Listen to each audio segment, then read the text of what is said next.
Next comment comes from Jim Harold. He says, I think Adobe is tweaking this feature and it may have gotten worse. Where I've used it and Descript Studio Sound is for my campfire show where we have non-technically sophisticated callers who sometimes don't listen to the audio guidance we provide, and we have to make the best of the audio if we want the experience shared on the show.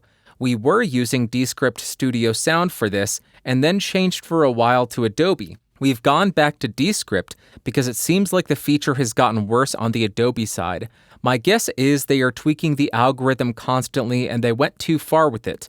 Also, they need to have a wet-dry dial of some type, like Studio Sound, so you can adjust the level of AI applied to the file. Just my 2 cents. Jim, thank you very much for the comment. I really do appreciate it. Thank you for sharing your expertise and your real-world experience with this AI processing that you have been doing for your podcast.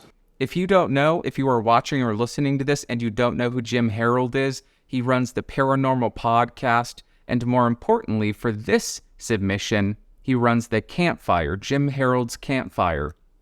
That's where he has callers, non-podcasters, call into his show and share paranormal experiences. If you want to hear it, jimharold.com. But your comment made little alarm bells in my brain go ringy-dingy-dingy, ringy-dingy-dingy, you must do more testing. And the test that I want to do is, can I mix the Adobe Podcast AI processed audio with the raw audio to get a more realistic and natural result? For this example, I am back in my living space. I am 3 feet away from the camera. I am using the camera's internal microphone. And I will be switching back and forth between the raw audio and the Adobe Podcast audio. And going forward, I will now go ahead and use the raw audio mixed in post with a bit of the Adobe Podcast audio to try to get a similar level, but also reduce some of the reverb and try to reduce some of the noise and get a more natural result as opposed to the overly aggressive artificial robotic sound that I hear when you use the Adobe Podcast AI processing. So was this effective? Was this ineffective? Did it sound better? Did it sound more natural? Did it sound funky? Did it change how long the clip was? Did it alter anything? How was it? Let me know in the comments on YouTube.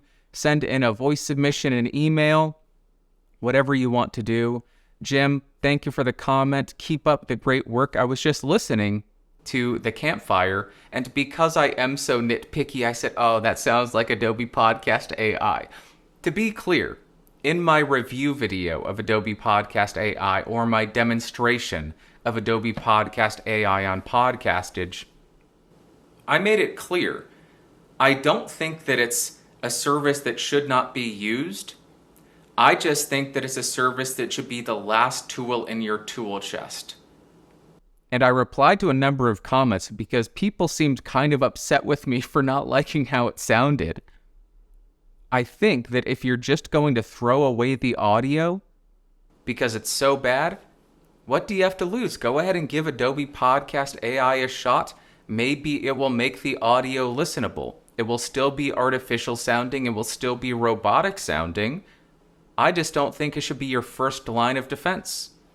Okay, I'm rambling now. Thank you very much, Jim. Something else. I am back in the studio. Thank you again, Jim, for the comment and for lighting the fire under my rear end to actually test that out. What a fun idea to create a wet-dry mix in post. Get the processed audio, get the raw audio, and then mix them in post how you want.